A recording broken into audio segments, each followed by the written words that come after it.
Assalamu alaikum. Bonjour à tous. Aujourd'hui, je vais calculer l'intégrale de 1 sur 3 moins cosinus θ dθ sur l'intervalle 0 de pi. Je vais utiliser la méthode des résidus pour calculer cette intégrale. Alors pour cela, je vais poser z égale eiθ.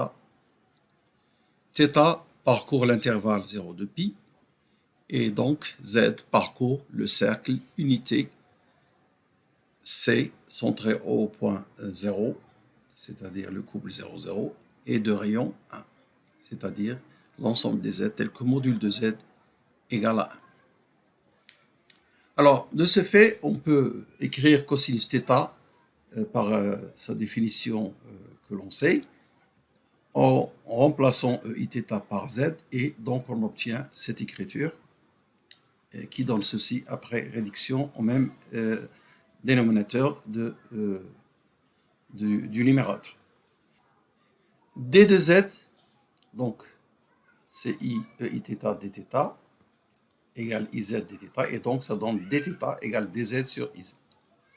Alors 3 moins cosinus θ qui est au dénominateur, on peut remplacer par ce que nous avons trouvé ici pour cosinus θ, et puis on réduit au même dénominateur et on a cette expression. Alors je suis en train de transformer cette différentielle en fonction de z, en une différentielle en fonction de z. L'intervalle d'intégration qui est 0 de pi va donc se transformer au cercle unité parcouru dans le sens positif, puisqu'on intègre de 0 vers 2 pi. Alors dθ sur 3 moins cosinus θ, en remplaçant numérateur et dénominateur par ce que nous avons trouvé précédemment, on trouve donc ceci. Et puis l'intégrale i est égale à ça, puisque 2i est une constante, je la sors de l'intégrale. Et voilà l'intégrale que je vais calculer par résidu, cette intégrale.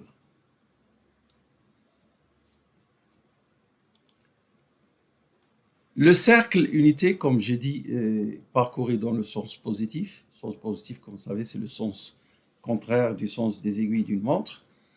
Centré en 0, donc ce cercle est de rayon 1. Alors là, il y a un point Z0 dont je vais parler tout à l'heure.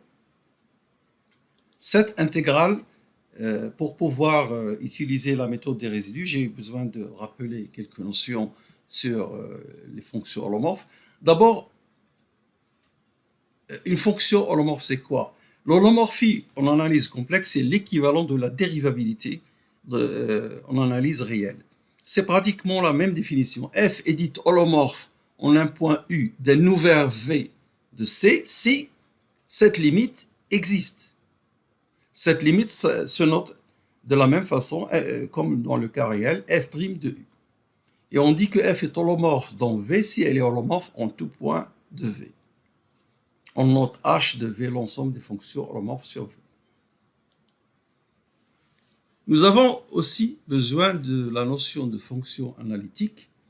Si V est un ouvert de C et f une fonction définie sur V et à valeur dans C, f est dite analytique au point U appartenant à V si on peut trouver un voisinage de U sous forme d'un disque grand D de rayon R centré en U, R strictement positif, tel que ce disque soit inclus dans V, et une série entière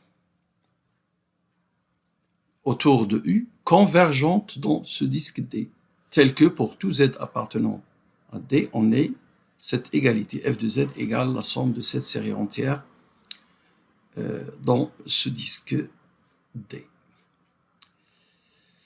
Alors on dira que f est analytique sur V si elle est analytique en tout point de V. Alors il résulte de la définition et d'un résultat du cours. Alors ce cours que je vais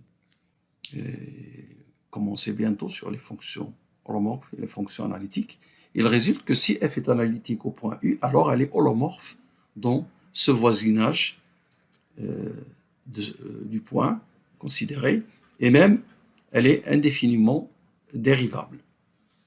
Là, cela résulte du fait que une série entière est holomorphe dans son disque de convergence. Alors, il se trouve que parfois, une fonction soit holomorphe sur tout un disque centré en un point A, mais pas précisément en ce point A. Par exemple, si vous prenez la fonction exponentielle de 1 sur z, elle est holomorphe sur C tout entier, mais pas au point 0. 0 est une singularité de cette fonction exponentielle de 1 sur z. Alors, dans ce cas-là, donc si on a cette situation, f holomorphe dans un disque delta d'un rayon quelconque, et pas au point A, le centre de ce disque. Alors, A est dit un point singulier isolé pour cette fonction f.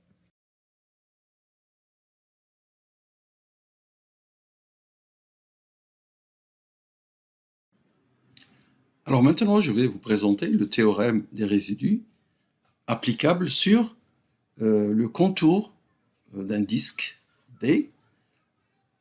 Alors, le contour, c'est le cercle. Frontière d'un disque D de rayon R, strictement positif, à l'intérieur de C, tout ça, bien sûr.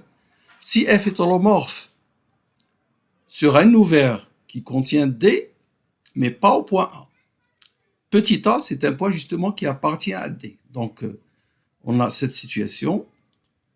Nous avons un ouvert dans la frontière et ce contour, ce chemin fermé en rouge. Bon, ça c'est juste pour illustrer. Et j'ai choisi cet ouvert de cette forme-là, donc qui contient le disque D. Et le disque D, c'est ce qui est à l'intérieur de ce cercle de rayon R. Je n'ai pas précisé ici le R, ce n'est pas important. Ce qui est important, c'est que A est à l'intérieur du disque. Donc vous voyez que F est holomorphe au voisinage de A, un disque qui contient A, mais pas au point. Donc A est un point singulier pour la fonction f. Alors l'intégrale de f de z dz sur gamma, qui est le contour de D, du disque D, parcouru dans le sens positif, est égal à 2pi fois le résidu de f au point A. Alors je rappelle les conditions. F est une fonction holomorphe sur un ouvert O qui contient le disque et le cercle, mais pas en un point A qui est à l'intérieur du disque. Alors l'intégrale est donnée par cette formule des résidus. Maintenant, nous devons savoir qu'est-ce que c'est que le résidu de F au point A. Alors je vais prendre une situation où F est une fonction holomorphe sur un disque centré en Z0 et de rayon R, mais pas forcément au point Z0. Vous voyez ici que j'ai mis le delta qui est le disque pointé, il ne contient pas Z0 puisque j'ai mis strictement positif ici. F peut être holomorphe au point Z0, mais moi je m'intéresse à qu'elle soit holomorphe dans ce disque pointé. Alors F se développe en série de Laurent sur delta. Si on a holomorphie sur ce disque pointé. F de z est égal sigma de moins l'infini à plus l'infini. Les n varient de moins l'infini à plus l'infini à n z moins z0 à la puissance n. Vous voyez que c'est une série qui n'est pas à indexer sur n, forcément, mais sur z tout entier. Et on dit que c'est une série de Laurent. Alors, 3 cas sont possibles. Il se peut que tous les coefficients d'indice strictement négatifs sont nuls. Dans ce cas-là, cette fonction f se présente en tant que série entière, puisqu'elle va commencer par 0 plus l'infini. Même si elle n'est pas définie en z0, elle se prolonge en une fonction analytique sur tout le delta. Et par un théorème du prolongement analytique que nous devons voir dans le cours qui va venir, elle est aussi holomorphe sur tout disque D qui contient ce delta. Ou tout ouvert connexe qui contient delta. Alors, on va donc dire que f est une fonction holomorphe sur D et Z0 est dite une singularité, une fausse singularité. Ça, c'est le premier cas. Dans le deuxième cas, les AN avec indice négatif ne sont pas tous nuls, mais il y a tout de même juste un nombre fini. Évidemment, les coefficients non nuls vont s'arrêter à un certain indice négatif. Donc, disons un certain moins P. Moins P je prends P supérieur à 1 et moins P, c'est un indice négatif pour lequel nous avons un moins P non nul. Et au-delà, c'est-à-dire pour un inférieur à moins P, tous les AN sont nuls. Il y a un nombre fini de AN non nuls. Dans ce cas-là, si on écrit cette fonction z moins z0 à la puissance P fois f de z, cette fonction est holomorphe sur le disque T.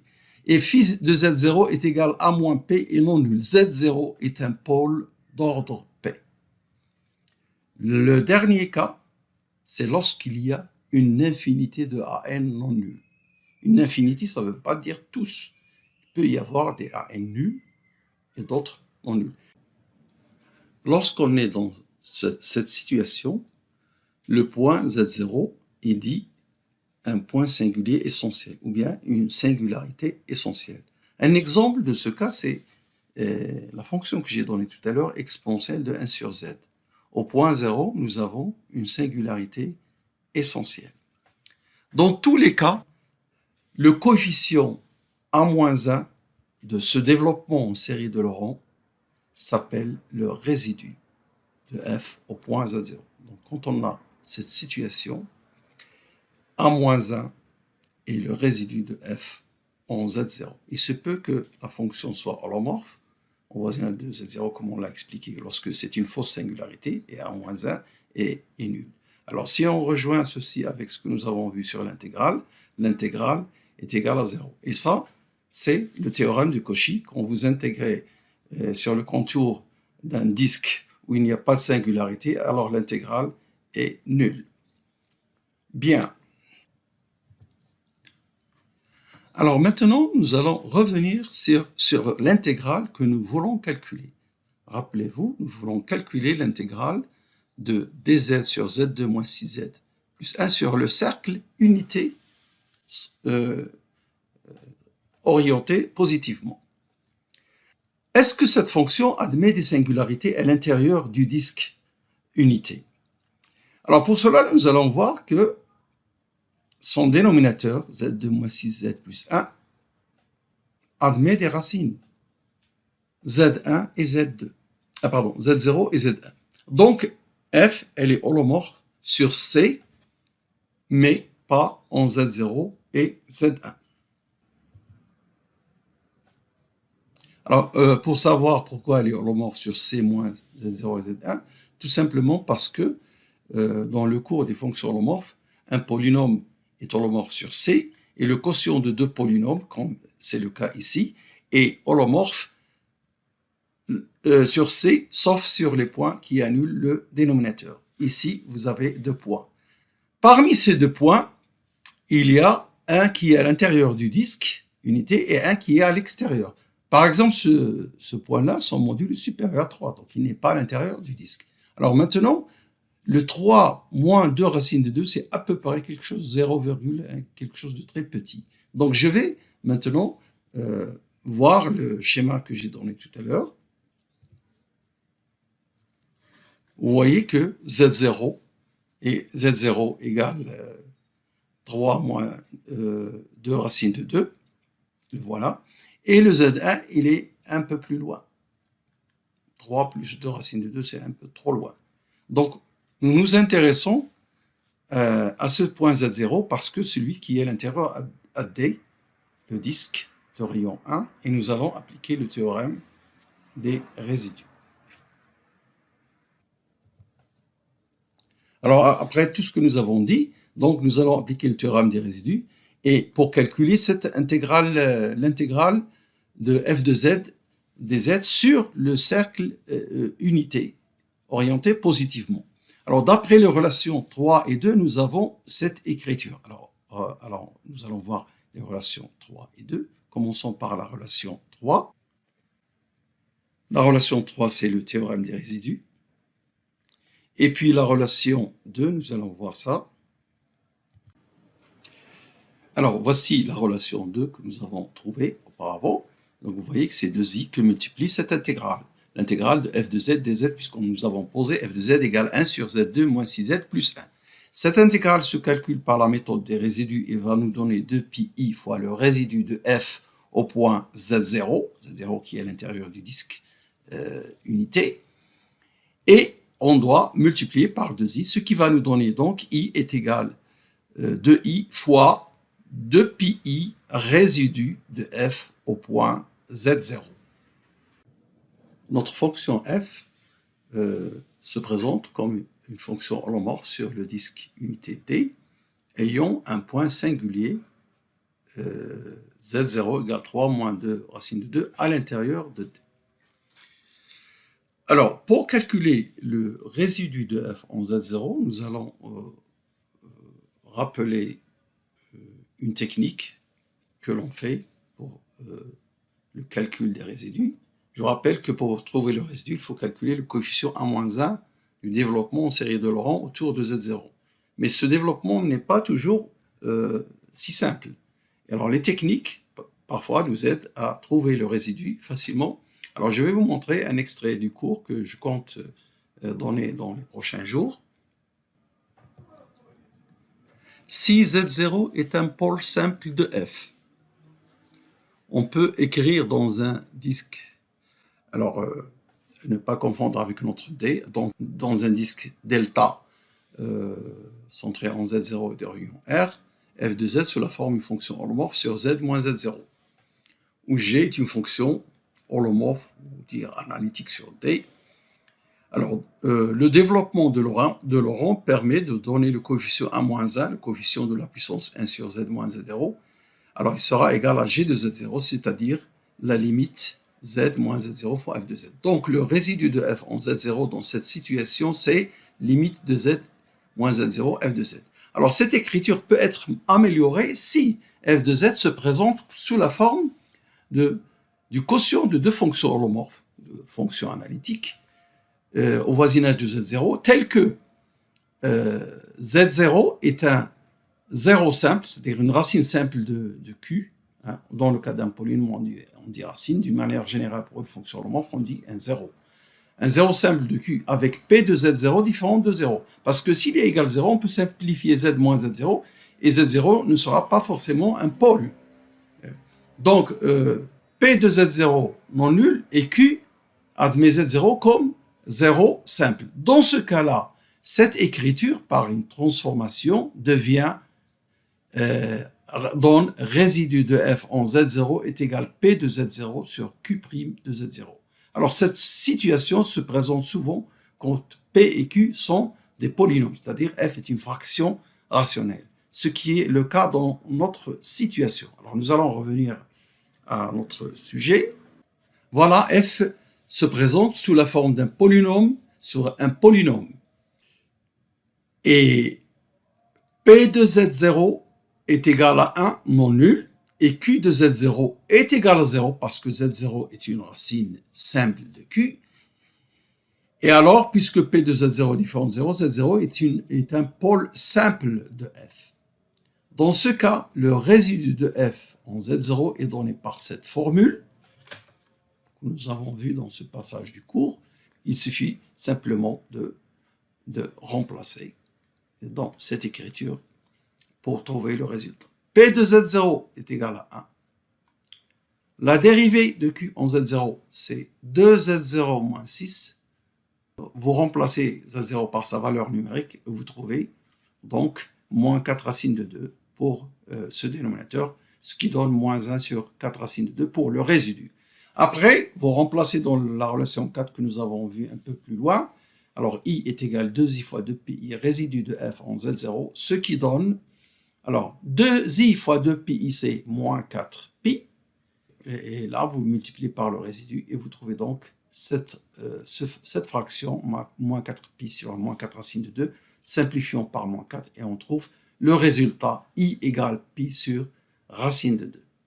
L'intégrale que nous voulons calculer donc est égale à pi sur racine de 2. Est-ce que c'est possible de calculer cette intégrale sans utiliser le théorème des résidus avec un changement de variable? La réponse est oui, on peut calculer cette intégrale en utilisant un changement de variable trigonométrique. Alors ce changement de variable trigonométrique, c'est le changement de variable universel. Vous allez chercher ce changement de variable que nous n'avons pas utilisé lorsque nous avons présenté les changements de variables du type Bioche. Alors maintenant, voilà, vous avez un exercice, calculer cette intégrale en faisant un changement de variable de trigonométrie.